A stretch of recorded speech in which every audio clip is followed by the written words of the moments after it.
Oui. Marie Villès, je suis sage-femme et au sein de Médecins du Monde, je travaille sur la mission Rome. Voilà, nos Mariannes sont tombées malades, donc des pansements, la rougeole, une minerve. Et vous pensez qu'il faudrait faire quoi pour la soigner? Régler un accès aux soins bien plus solidaire pour l'accès aux soins de tout le monde en France. Pensez à quelle pathologie vous voyez fréquemment sur le terrain? On voit beaucoup d'hypertension, de diabète, au niveau des femmes enceintes, par exemple, très peu d'accès aux soins, donc des grossesses qui sont très peu suivies, prises en charge très tardivement dans la grossesse. Et alors, si j'étais candidat à la présidence de la République, il faudrait que je fasse quoi précisément? Il faudrait revoir réduire les inégalités, en tout cas, en matière de soins. C'est-à-dire que la santé est devenue un luxe et on trouve notamment pour l'AME, l'aide médicale d'État, maintenant un droit d'entrée de 30 €, que la plupart des gens qui auraient des droits potentiels à cette AME ne peuvent pas se payer. Donc ces droits d'entrée, ils ont été mis l'année dernière, il suffirait simplement de les abroger. D'accord, j'ai lu dans votre communiqué de presse que parfois certains de vos patients choisissent entre se soigner et... Exactement, les besoins fondamentaux ne sont déjà pas couverts, c'est-à-dire le besoin de se loger, le besoin de se nourrir. Tous ces besoins-là ne sont pas, sont leur priorité numéro 1, donc la santé passe au second, troisième, voire quatrième plan. Merci. Voilà, merci. J'ai pas de... Un système de santé parallèle, c'est plutôt d'orienter les gens vers le droit commun, de faire ce qu'il faut pour qu'ils puissent aller dans le droit commun, dans les institutions publiques. Vous êtes le seul établissement de santé dont le but est de ne plus exister en réalité. Je pense. Voilà. Le fait que Médecins du Monde prennent la parole dans ces temps démocratiques que sont les élections présidentielles et législatives, c'est une pratique qui a été la nôtre en 2002, en 2007 et tout naturellement cette année en 2012. Alors comment? Au travers de roulottes qui vont faire le tour de France, une quinzaine de dates en France. Ça a commencé à Lyon, aujourd'hui Marseille, le 4 avril à Paris, et on interpelle les citoyens dans la rue, un certain nombre d'élus, pour leur faire part de nos constats et de nos propositions. Donc c'est quelque chose que nous faisons d'habitude. Ce qui change peut-être cette année, c'est le ton de notre prise de parole. On est plus inquiet. On est plus inquiet, notamment sur le système de santé.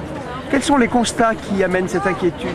Les constats à plusieurs niveaux. Sur le plan quantitatif, il y a un accroissement de l'activité dans les centres de Médecins du Monde. Plus de 10% de consultations par an et c'est de manière régulière depuis 3-4 ans. Deuxième élément plus inquiétant, c'est peut-être le pédiatre là qui parle et aussi le président.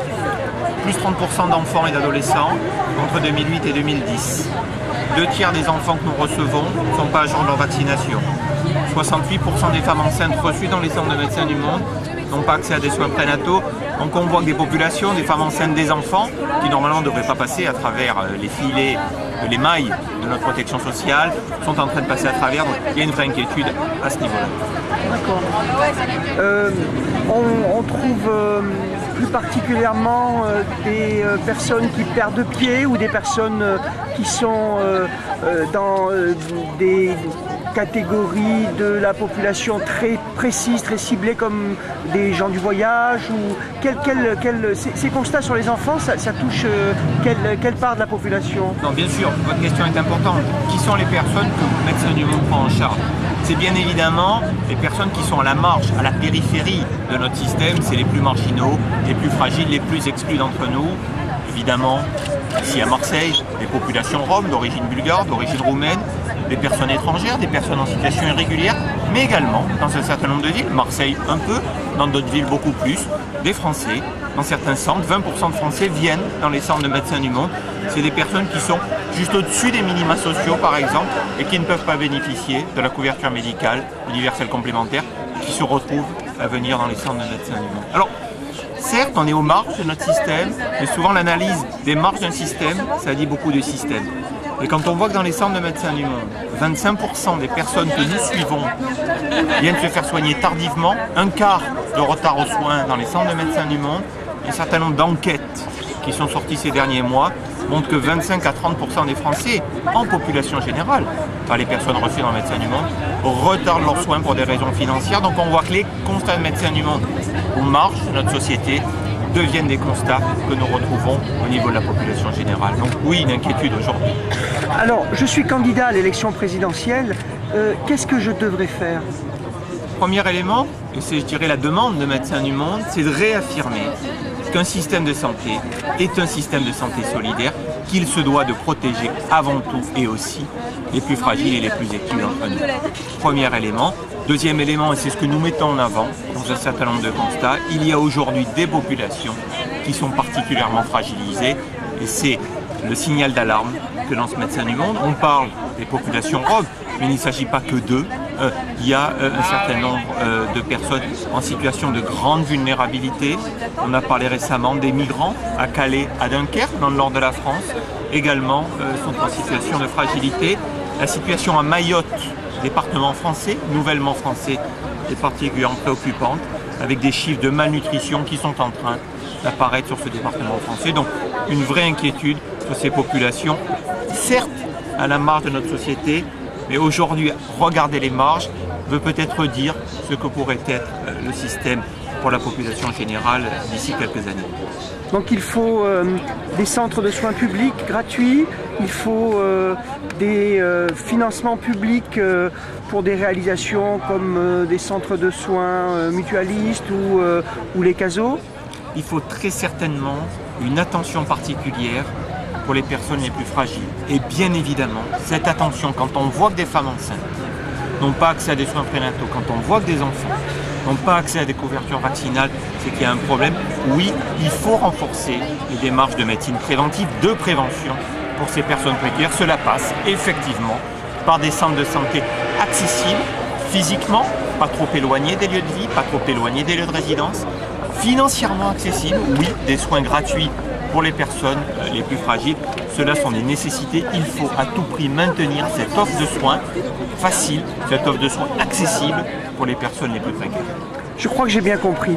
Merci à vous. On va voir majoritairement des populations extrêmement marginales. Personnes à la rue. Évidemment, on en parle beaucoup sur Marseille, les populations roms d'origine roumaine ou bulgare. Pourtant, sont européens, ils ont accès à des soins. Donc sur les grandes métropoles, Paris, Lyon, Marseille, on reste quand même sur des populations extrêmement marginales. Par contre, il y a un certain nombre de villes, je pense à Montpellier, je pense à Nancy, je pense à Pau, des villes comme Valenciennes, où la proportion de Français dans les centres tourne autour de 25%. Donc là, il se passe quelque chose.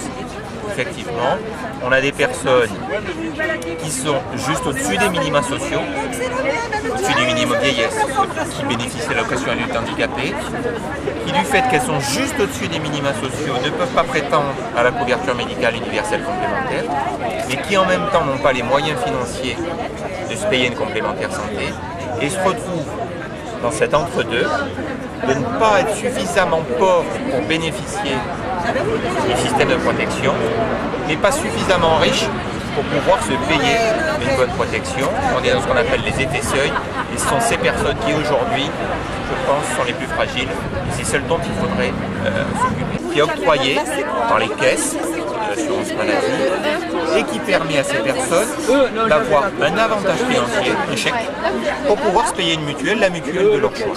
Donc c'est bien. Or, seuls 25% des personnes qui pourraient bénéficier de ce dispositif en ont fait la demande. Donc il y a 75% des personnes qui pourraient bénéficier de l'aide à l'acquisition du complémentaire santé qui ne le savent pas ou qui n'ont pas fait la démarche. Donc on revient à ce qu'on disait tout à l'heure, oui en théorie, mais dans la pratique,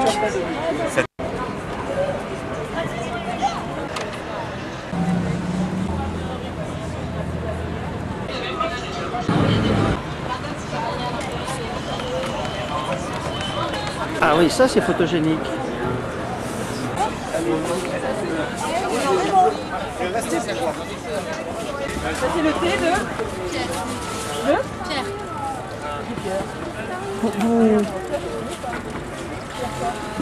Vous reconstruisez le système de santé? Oui, on reconstruit le système de santé, pierre à pied de fer ou lettre après lettre.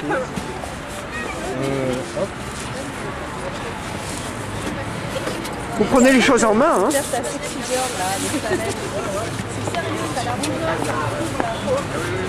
Le E de Daniel.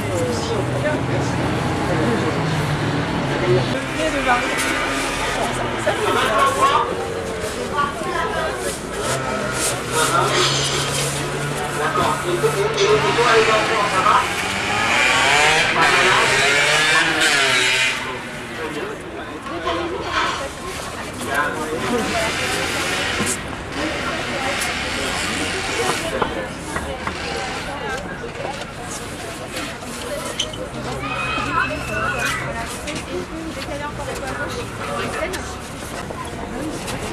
C'est de l'autre côté. C'est de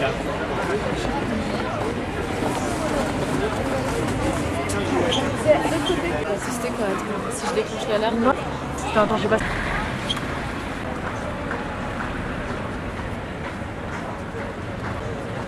Vous votez tous les jours pour la santé?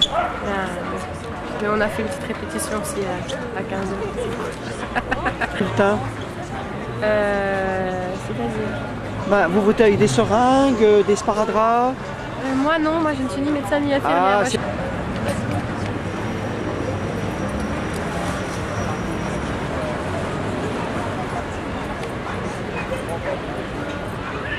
Moi, En réalité, vous votez tous les jours pour la santé, vous autres? Nous, tout le temps, on vote pour la santé. Tous les jours. Mais alors, vos bulletins de vote, c'est des seringues, des sparadraps? C'est quoi vos bulletins de vote? C'est n'importe quoi. On vote avec ce qu'on a sous la main. Il y en a qui votent avec le stéthoscope. Ah, vous avez un stéthoscope? Ah oui, ça c'est bien pour voter aussi. Vous interviews, oui. Non, c'est sérieux. Pourtant, sur la France, c'est sensible au moment justement de l'élection nationale. Comme il y a les candidats qui vont s'occuper de la santé sont assez rares. Il n'y en a pas beaucoup qui ont un projet de santé vraiment cohérent. Et donc ça les pousse un peu, on demande de l'arbitrage, on s'impose un peu dans cette campagne, les médecins du monde s'imposent dans cette campagne pour que les candidats se déterminent sur la santé. Parce qu'on arrive dans un pays, on arrive en France actuellement à avoir des gens qui ne peuvent plus se soigner, faute de moyens. Tout à l'heure, il y a une personne âgée qui me disait qu'avec une retraite de 850 € par mois, elle ne peut pas prendre de mutuelle, de complémentaire. Et donc, elle ne peut pas s'acheter de lunettes, elle ne peut pas changer ses lunettes, des problèmes dentaires, tout ça. Elle n'a pas accès du tout, il n'y a plus rien. Pour ces gens-là, il n'y a plus rien. Quand on parle de la banque, je dis qu'une fois arrivé ici, on va trouver des solutions à tous nos problèmes. Alors bien manger, tu te retrouves tout seul. Tu n'as pas les papiers, tu n'as pas d'eau. Et des gens qui vont à Médecins du Monde, vous en connaissez? J'en croise tous les jours, j'en envoie tous les jours. Je fréquente le milieu de la rue, donc je connais tous les SDF de la rue. Là. Et bien souvent, les gens n'ont pas de CMU, ou n'ont pas de papier, ne peuvent pas se faire soigner, ils ne connaissent pas les endroits où ils peuvent se faire soigner gratuitement, sans papier ou sans CMU.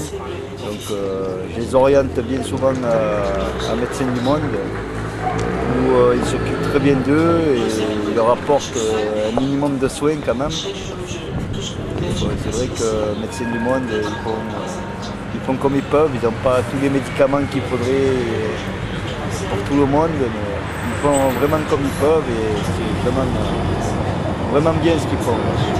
Là, je lui ai eu ces médicaments, là, ce soir, je vais lui emmener.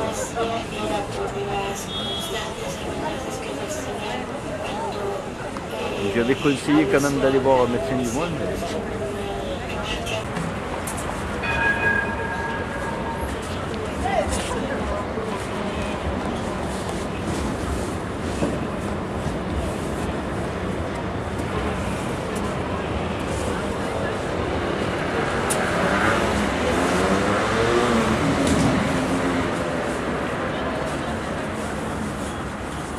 Il faut vraiment le reconstruire, le système de santé. Hein. Il y a du boulot. Derrière la mer, il y a quand même des choses qui se passent. Les Bouches-du-Rhône et Marseille en particulier, c'est quand même extrêmement... il y a des indices de précarité et de pauvreté au niveau... un pourcentage beaucoup plus important de RSA, de CMU, d'AME, etc. par rapport à la moyenne nationale. Et puis il faut dire aussi que les populations, nous, auxquelles on s'adresse, on a quand même un gros centre de soins à Marseille, pour ça vous le savez, des missions mobiles, un centre de soins à Nice. Et donc par rapport aux sans-papiers, par rapport aux sans-abri, aux demandeurs d'asile, etc., on constate vraiment d'abord une augmentation importante de la fréquentation des centres et des missions mobiles, et surtout le fait qu'ils ont de plus en plus de mal à accéder aux soins. Pourquoi? Parce qu'à Marseille, bon, il y a des dispositifs d'hébergement d'urgence qui sont notoirement insuffisants. La PASS, qui est la permanence d'accès aux soins de santé, existe, mais bon, a du mal à démarrer. Pour vous dire un chiffre, le centre de soins de Médecins du Monde reçoit plus de monde que la PASS, alors que la loi sur les exclusions date de 98. Donc il y a vraiment des moyens insuffisants. L'arrêté anti-mendicité, qui quand même stigmatise quand même les sans-abri, les chasse un peu d'où ils sont, donc ils sont obligés de se mettre un peu à droite à gauche. Bon voilà, sans compter un peu ce qui est fait au niveau des Roms. Voilà, il y a 1500 à 2000 personnes roms sur la ville, sur l'agglomération de Marseille. Et c'est vrai que depuis 1 an et demi, ils sont chassés, stigmatisés et sans relogement. Et donc il y a quand même une situation sur Marseille qui est quand même extrêmement préoccupante, qui est quand même très particulière. Ça, c'est incontestable. Donc ça veut dire que ces gens-là ont un accès aux soins de plus en plus compliqué. Ils ont peur de venir même chez nous. Et ça veut dire aussi que parallèlement, ce système de soins qui est, entre guillemets, le meilleur au monde, pourquoi pas? C'est vrai que les pathologies sont bien prises en charge quand même. Globalement, l'offre de soins sur la région PACA est tout à fait correcte. Le problème, c'est qu'il y a des gens qui n'y accèdent pas. Et si on ne fait rien, bon là, c'est vraiment des populations très spécifiques, donc il faut faire quelque chose pour eux. Mais par contre, progressivement, à mon avis, c'est peut-être le meilleur système de santé du monde, entre guillemets, mais il devient de moins en moins solidaire.